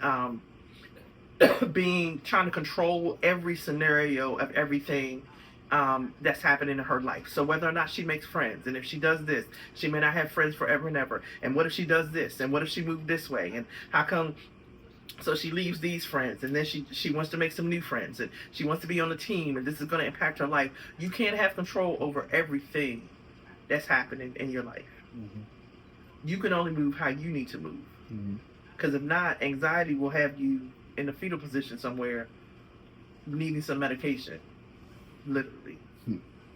So I mean, you can be in a state that you can be anxious about something. Like it could be a good anxiousness. Oh, my sister's getting ready to graduate from college. I'm anxious about that. I was anxious about coming to the podcast, but I wasn't like, oh my gosh, well, what if the mics don't work? And what if I wonder if the laptop is? No, I didn't think. I have no control over none of that. I can't be anxious about things that are out of my control. All right, this is a good one. Do other people view you the way you view yourself? Ooh, I don't know. That is a good one. I don't know. It's crazy when I hear people talk about me, especially people who have heard something about me, and then they say, "Oh, I was talking to an older gentleman the other day. He's associated with the NACP here in Delaware. He's like, "Yeah, I heard you're a really good speaker," and I'm like, "Who would have told you that? Where do you get that from?" Mm-hmm. But I remember one time I asked my kids, "How do you know I'm a Christian?" You remember that? I don't. I've asked y'all that several times over the year. Like, what I view myself as a decent Christian, but how am I viewed by y'all? Just that's for example. How do y'all view me? And I can't remember what your answers were, but I was like, okay. I think one of y'all said, you help people, you pay for people behind you on the bridge. I think that was one of y'all's answers. I was like, okay, cool. Yeah. But I don't know, Winch. I don't know. I can't say that I don't think about how people think about me, because I do. Mm-hmm. Because I really and truly want to represent the light of Christ. Like, really. Like, I want people to say, you know what? You know, Sharon is really, a kind person. She's a gentle soul. She laughs a lot. She's about the business. She does this, whatever. I wonder why she does that. And if they ask me, I'm going to tell them, Jesus. The Lord. Jesus. Yeah, that's a good one, though. I'm going to be pondering on that in about a week or so. Last question. No, what? What are the 3 biggest things you will want your daughters or any woman listening to take away from this conversation? Oh, wow. First and foremost, that they are enough. Mm-hmm. I think young ladies and women, through different ages, we go through this, am I pretty enough? Am I skinny enough? Am I big enough? Am I this enough? Whatever. And it took me a while. I remember an evangelist came to the church or whatever, and I'm a big crier, and so she was just like speaking on that, like, you have to know that you're enough. Mm-hmm. You have to know that you can bring enough to the table, that any table that you're at, you're supposed to be at, that you don't need anyone to add anything to you, because then when they leave, they can take it all with them. Mm. Like, God has made you enough. You are who you are. You will evolve. Right. I think that's the second thing, is that we need to know that we are not static creatures. We don't just stay who we are. Yeah. We evolve. We have different mindsets. We have different ways that we operate. We have, based on our experiences, that we move forward. Sometimes we get stagnant. Sometimes that happens. And that we have to allow ourselves room to grow. Yeah. And to allow ourselves to make mistakes and let that be okay. Mm-hmm. Third thing is, we really have to be mindful to encourage each other. Because one thing I'm going to do is, go girl with them shoes, yes, the hair, your skin is beautiful. I'm going to compliment another woman. Mm-hmm. Mm-hmm. We have to do that, because we don't get it enough. Yeah. And I think women of this generation do that very well. They do that very well. I think it's 50-50. I do, because just how quick, especially, our sisters would be like, they'll be, okay, try to support. You got that other half that'd be like, man, her lace front is up, or she not pop, she's not even cute. You know what I mean? So, like, hey, she might not be lying, because, not everybody's cute. But at the same time, it's like, nah, bro, you do see a lot of that, where that negativity, like that bringing each other down. Like, I remember one time, bro, I posted my shawty, I'm like, yeah, she pretty fine. And she is. Yo, somebody hit me up talking about, oh, you should get her another wig, because that wig not it. Why? But why would they say that? Exactly, you know what I mean? Their own insecurities. They live in their own insecurities. That's what I'm saying. Like, so when people are be on that negative tip, I just be like, okay, what is in them? I just try to sit back and be like, okay, what is in them that would make them put that comment? My confidence offends their insecurities. Yeah. So that should be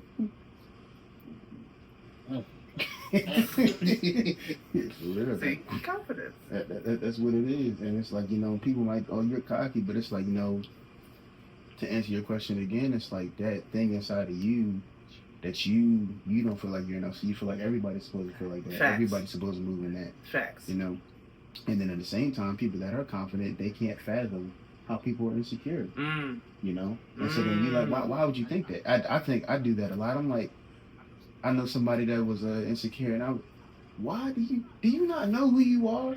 And that's me, like, no, it look like I'm too fast because of him.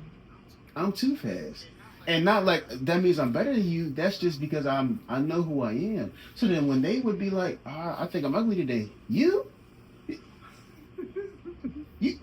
what you mean? You think you like it rattled my brain because I'm like, I see who you are, you know. But then again, that's going back to the like, it's hard for me, you know, because even there are things that I mean. I wish I had whiter teeth, you know what I mean? You know, funny. You know, I wish I was 6'3", 6'4", like the doctor said, you know. But like, that's funny. You remember that? Yeah, man. To this day, what's his name? Because I got to have a conversation. Landy with him. Cook. He told me I was gonna be 6'4". I think so. Dr. Cook. I thought so. Beef. I said it's beef. Lied to me. But like, outside of that though, like I don't know, like I just sometimes I feel like I need a haircut, but that's because I'm too lazy to cut my hair. What?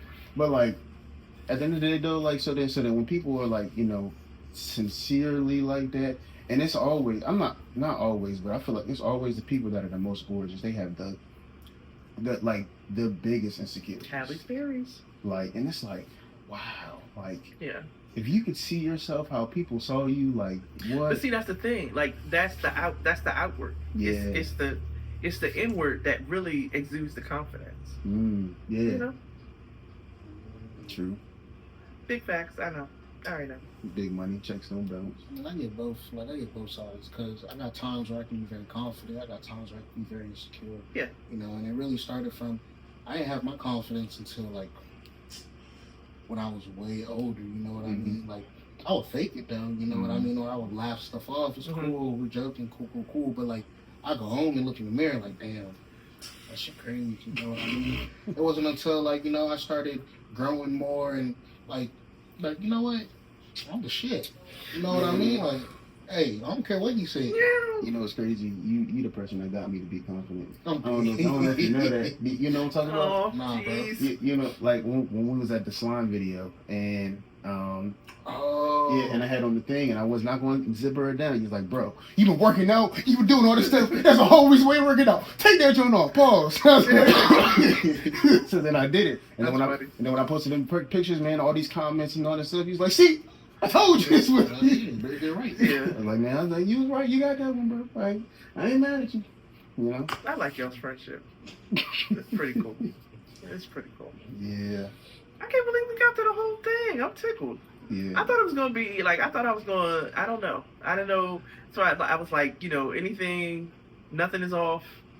Nothing is off. Ask me whatever you want to. But I don't know. I thought it was going to be a little more difficult. No. I do have a question, though. We don't have to put this on camera. You know what I mean? But I do have a question. So years ago, right, you punched me in my chest. Why punch you in your chest? All right. How did the story go? So I believe Robby set me up. That's what it was. Robbie. So you sent Robby to come get me and Olivia from my house. Okay. So I walked through the door. You know what I mean? And hey, how you? Boom. She's like, damn. What'd I say? I think it was something like ain't she? You asked me something along the lines of like didn't I tell you that she needs permission to go over there? You know what I mean? Something along the lines of those. But I was just so like lost. Like, so if you remember that, like what was running through your head? Like, oh man. So when the kids be asking me about different scenarios, I just be like, I don't know.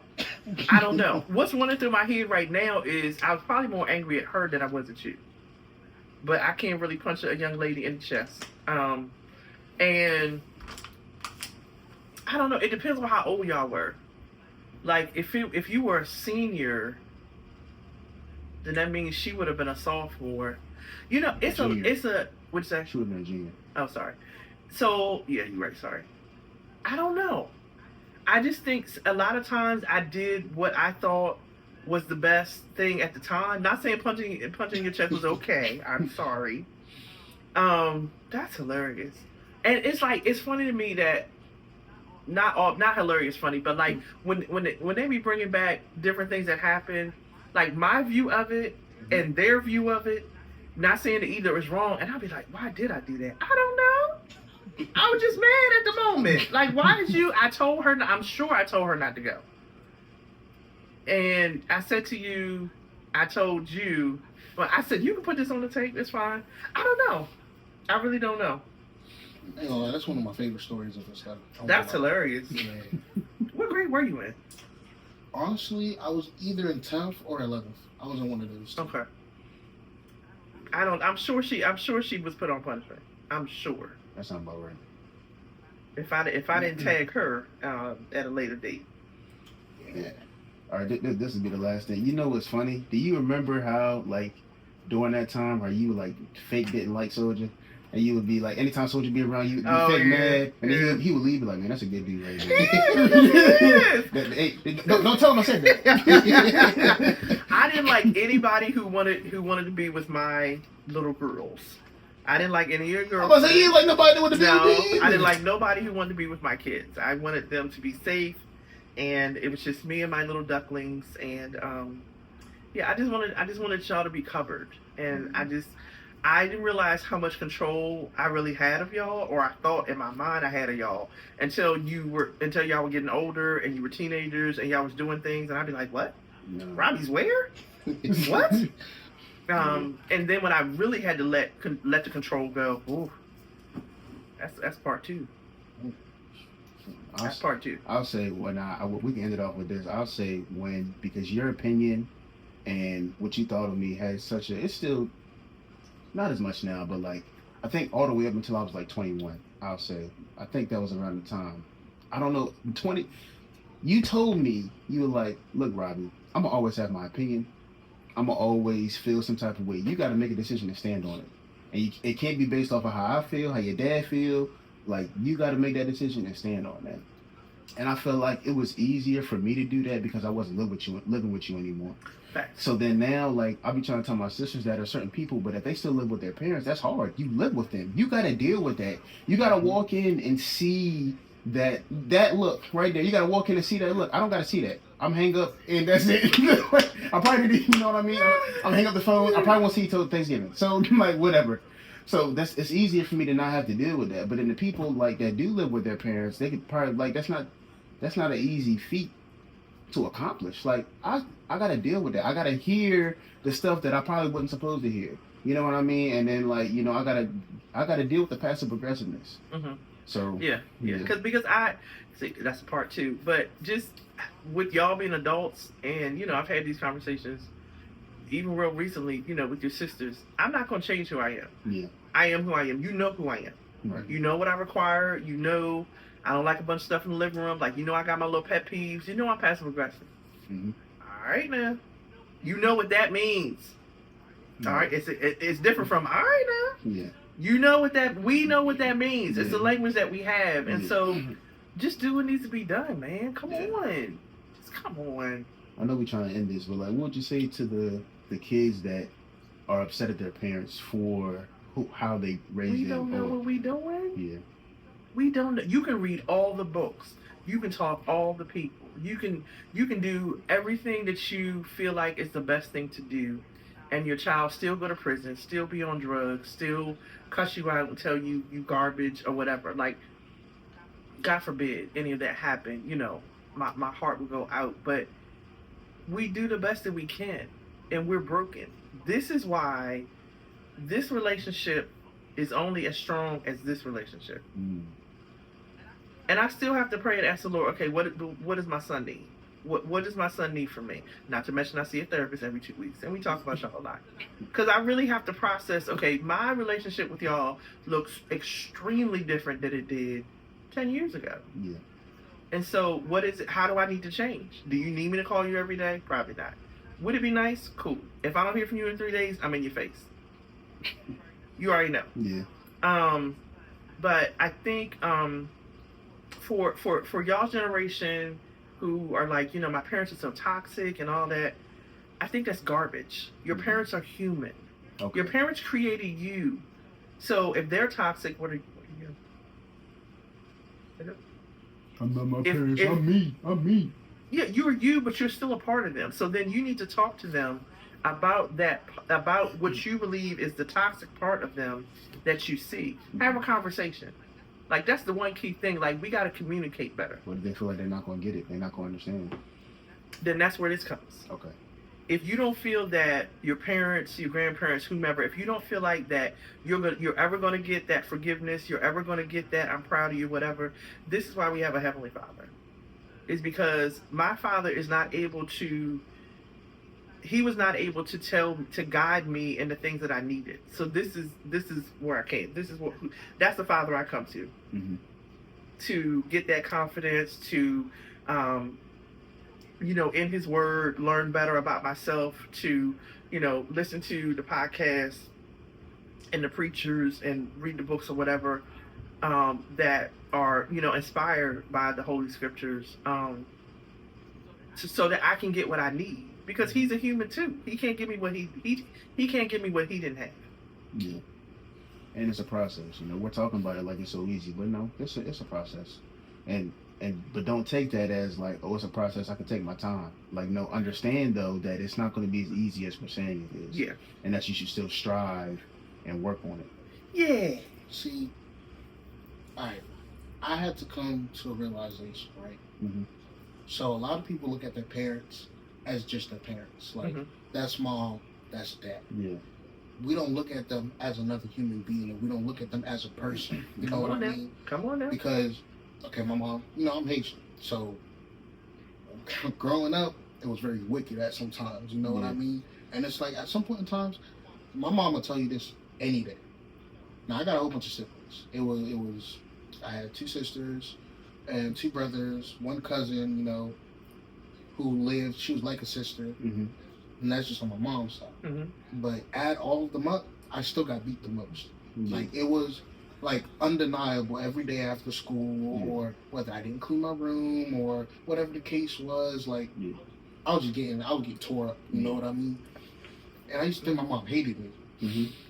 Used to start like this resentment started to grow. And it was like, okay, it wasn't until like when my uncle came and he started explaining stories, like his mom split his forehead. Like, he still got the mark to this day. It's a mark in his head, like, crack this shit open. Wow. You know what I mean? And I'm like, damn, she did that to you. That's also my mom's mom. So what did she go through? You know what I mean? And my mom used to tell me stories and stuff like that of how, they used to get beat. Like, we used to have to go outside, get the switch. It can't be too small, whatever. Yeah. And it's like, I had to realize, okay, she's just imitating what she knows. Yeah. You know what I mean? And all this anger and stuff that she has because she hasn't healed. You know what I mean? So once I started realizing that, like, okay, she's another person, and I started talking to her, hearing stories and stuff like that, I'm like, okay, that's why you act that way. Communication. My mom came over to the States by herself. She was young. So it was like, my mom got this dictator attitude. Why? Because she had to be like that to survive. You know what I mean? So when I started to understand that stuff, I get along with my mom so easily. Like, I really feel like I have this understanding where it's like, no matter what it is, it's like I can wiggle my way through it because like I can see where you're coming from. But people don't do that. Like, people don't look at their parents and be like, okay, you know what, you're another person, you might be broken. I'm not saying it's an excuse. But once you get past that, it's a lot easier. I have the same thing with my dad. Like, the thing with my dad is like, I was so angry with him, like, to this day, like, because he didn't come to like that last football game against North Carolina. First of all, I turned up 5 receptions, 122 yards, touchdown. You feel me? We lost, but I turned up. You feel me? But like, but the thing that for me is like when I became an adult, like I told Sharice I was gonna come or do something, and then I didn't. And then to see the disappointment that she had, that's the same disappointment I had in him. And I was like, dang, like this is not as easy as we are being made to believe. And so as an adult, like, I get, like, it's hard for me to take care of myself, you know what I mean? It's not the most difficult thing, but it's difficult. Add 4 other people and a baby mom. That is crazy. That's, like, I could not fathom that. Like, you know what I mean? Like, that's it. So it's definitely, and then understand his situation, like, he didn't have a car at certain times. He worked 9 to 9 or 1 to 9, like, you know what I mean? It's not as easy as we make it to be like, oh, well, like, don't get me wrong. Like, I feel like if I have a kid, I'm going to be in their life. But it's not as easy as like, oh, he could just hop up and he got responsibilities. Mm-hmm. He got things that he's trying to do. He lived 2 hours away from us. Man, people like, I tell people I came down here for this podcast living in Baltimore. They're like, you're going where? The devil, that's 2 hours. Oh my God. Like it's so far, you know? That's not an easy feat, you know? So, and I think like once you, like, I mean, like you said, like even Pastor Tim was talking about that. Like we look at pastors, parents, you know what I mean? People like they're superheroes, but they're human just like us, you know? And so humans with gifts and responsibilities and priorities. Well, thank you for tuning in to the Two Sides of the Heart podcast. You want to shout out your social medias? You can catch me on Sharon the Author. As you said, maybe we'll talk about the books at another time. I need a favor. Can I pray? Oh, yeah, for sure. So, Lord, I thank you for this opportunity. I thank you for these brilliant young men. I thank you for who they grow up to be as I've watched them. I pray, oh God, that you just give them the strength and the energy and the vitality to move forward. I pray that they acknowledge you in all of their ways, and that as they continue to mature, that you would bless them, not just monetarily, but with hope and peace and joy and the love that only you can bring. I pray for their relationships, God, that they see you in all things, even the good and the bad, because your word says that all things work for the good. And so even the relationships that they've been through, whether it's intimate or with parents or with their siblings, God, that you would show them how you're intervening, that you would show them your holiness and your righteousness, and just show them all good things in everything that they attempt to do. In Jesus' name I pray. Amen. Amen. You can follow me at Robby2Fast on all platforms. DNS Soldier. Well, DNS_Soldier at Instagram, alright? And DNS Soldier 7 on TikTok. We're going to get that fixed, alright? And you can follow our platform at Two Sides of the Heart on Instagram and TikTok. Zoom. You get